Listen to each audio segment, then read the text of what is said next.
Europe 1, Pascal Praud et vous. Il est 16h47, Radio France et France Télévisions attaquent en justice pour dénigrement. Europe 1, CNews et JDD auprès du tribunal de commerce. Des plaintes ont été déposées la semaine dernière. Dénigrement, un mot que connaît bien le service public, avec notre argent, nos impôts depuis des années.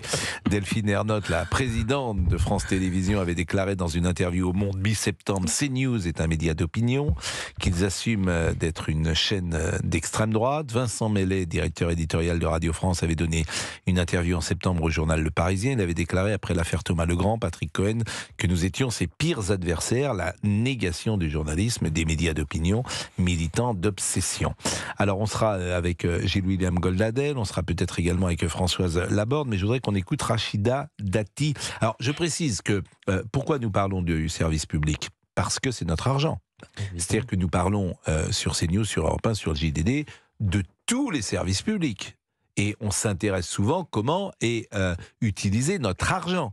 Et ceux qui écoutent le service public sont frappés c'est un peu monochrome sur le plan politique. Et puis, il y a surtout des gens ou des voix qu'on n'entend jamais. Gilles-William Goldnadel sera là tout à l'heure. C'est une voix qui n'est jamais entendue.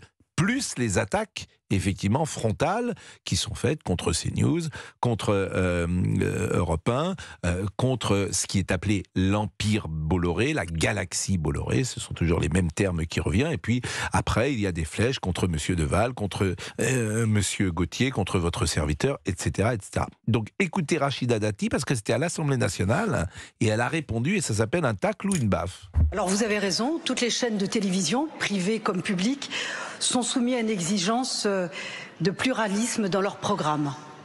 Mais il y a une exigence supplémentaire pour l'audiovisuel public qui est celle de l'impartialité. Alors, certains groupes privés ont pu considérer que cette exigence d'impartialité n'était pas remplie et l'ont fait savoir sur leurs antennes. Alors, les présidents de France Télévisions et de Radio France ont estimé que ce traitement était de l'ordre du dénigrement et ont souhaité assigner les médias du groupe Bolloré devant le tribunal de commerce.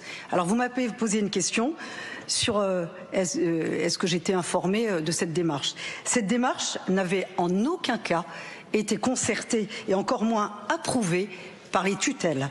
En l'état du droit, c'est leur liberté d'avoir choisi de s'engager dans cette voie, mais je peux vous dire que même si l'usage républicain et aussi par respect de l'engagement des deniers publics dans cette procédure, les tutelles auraient pu être informées.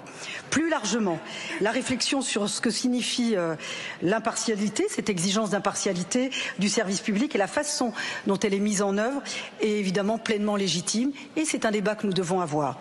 Mais ce sujet mérite largement mieux que la voie détournée de la judiciarisation. Voilà qui est clair. C'est plus qu'une baffe, c'est un camouflet, c'est même une humiliation. C'est humiliant pour les dirigeantes de France Télévisions et de Radio France, parce que vous avez Rachida Dati qui en substance dit quoi ? Lorsque vous détenez un groupe avec l'argent public qui sera déficitaire en 2025, il faut faire attention évidemment avec l'argent que vous utilisez, l'argent des Français. Vous ne prévenez personne, c'est l'État dans l'État. Et ce débat sur la liberté d'expression, sur le pluralisme, ça n'est pas dans les tribunaux que ça doit se régler, ça doit se régler, ou en tous les cas être débattu dans les studios, sur les plateaux, et c'est la liberté d'expression. C'est ça qui est intéressant. Oui, non, je trouve que la ministre a bien répondu. Avec un certain courage, je trouve, même pour un membre du gouvernement dans une affaire comme celle-là, et que c'était parfaitement justifié. Mais ce qui est le plus terrible dans sa réponse, c'est que non seulement elle est en désaccord sur l'affaire, mais elle accuse les dirigeants du service public, et notamment Madame Ernotte, d'avoir utilisé une méthode détournée, c'est-à-dire ce qu'on dirait sneaky, quoi. C'est-à-dire, je fais ça un peu j'ose pas affronter. En soum-soum, voilà, exactement. Comme disent les jeunes. Voilà. Vous connaissez cette expression ? En soum-soum, on n'a pas le courage. Ça veut bien dire ce que ça veut dire, en loose day. En loose day, voilà, je cherchais le mot. Voilà.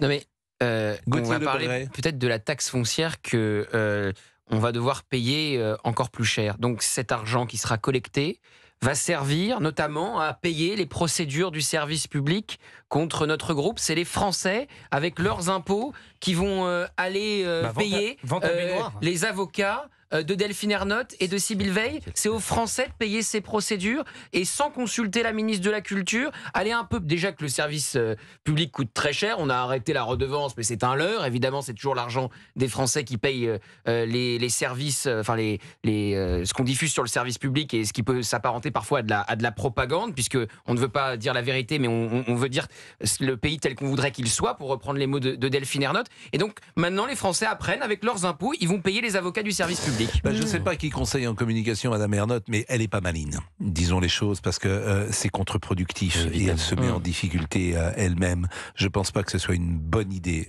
d'avoir fait cela. Sabrina Bennett-Geber, peut-être ? Oui, je suis d'accord avec tout ce qui a été dit. Moi, je suis ravie que Madame Dati ait prononcé ce qu'elle a donc dit à l'Assemblée nationale concernant ce haut clergé médiatique qui estime que le peuple français est une sorte de camp de rééducation culturelle.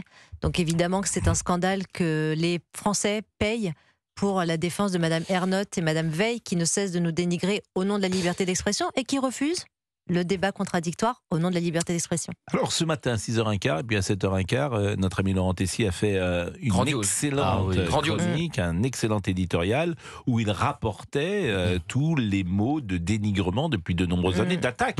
Mais c'est l'avis des, c'est l'avis des médias, moi.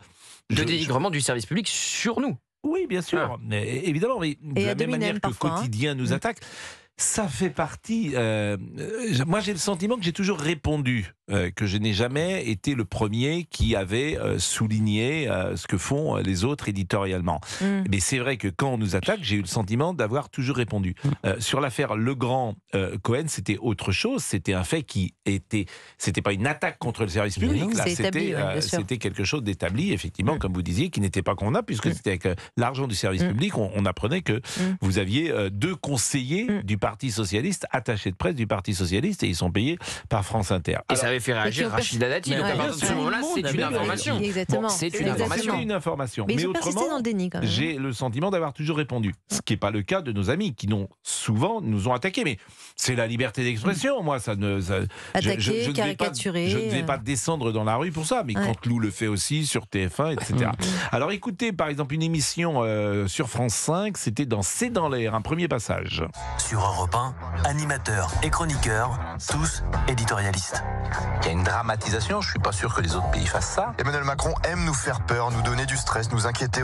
J'espère qu'Emmanuel Macron ne compte pas marcher sur Moscou. Une contre-offensive médiatique au service d'une vision qui amoindrit l'ampleur de la menace russe. Ça, c'est donc sur France 5. Et écoutez ce que disait également Thomas Legrand. Thomas Legrand, ce qu'il disait l'an dernier sur CNews. Pour moi, ce que je lui reproche, CNews, c'est de ne pas faire de journalisme. C'est le non-journalisme de CNews qui m'embête. Donc si vous défendez la presse et le journalisme, c'est difficile de défendre CNews aujourd'hui. Bon, c'est extraordinaire parce que lui, c'est un monsieur qui, c'est un phare de la profession, comme chacun le sait, Monsieur Legrand, et qui donne les bons points de savoir qui fait du journalisme ou pas. Non, mais c'est vrai. Je veux dire, c'est Albert Londres, c'est quelqu'un qui a une autorité morale, intellectuelle, Monsieur Legrand. Il ne me semble pas. Vous avez déjà échangé avec lui ? Il ne me semble pas. Non, je l'ai croisé, mais quand je l'ai croisé, je ne l'ai pas remarqué. Il baisse la tête. Bernard Chameroy. Bertrand Chameroy. Voici ce qu'il disait sur votre serviteur. Pascal Lou, dans La Confidence, donc, qui a choisi de commenter l'élection du nouveau maire de New York, Zoran Mamdani. Pourquoi ? Parce que c'est encore un musulman. Voilà, bon, mais pourquoi pas ? Moi, ça me gêne pas d'une certaine manière. Bon, c'est une caricature qu'il propose. Je vais pas, je le répète, descendre dans la rue pour empêcher. C'est ça la différence entre eux et nous. Moi, je défendrai jamais dans la rue pour interdire France Inter ou tous ces gens-là. Eux, ils veulent nous fermer. C'est quand même fondamentalement différent. Madame Charline Vanhoenacker, en juin 2021, écoutez ce qu'elle disait. Je postule comme programmatrice à CNews. J'ai écrit une petite lettre de motivation. Cher CNews, je me porte candidate pour vous aider à choisir vos invités parce qu'il me semble important de contribuer à la pluralité des idées d'extrême droite. Bon, bah voilà. Et puis j'aurais pu terminer avec Sonia De Villers.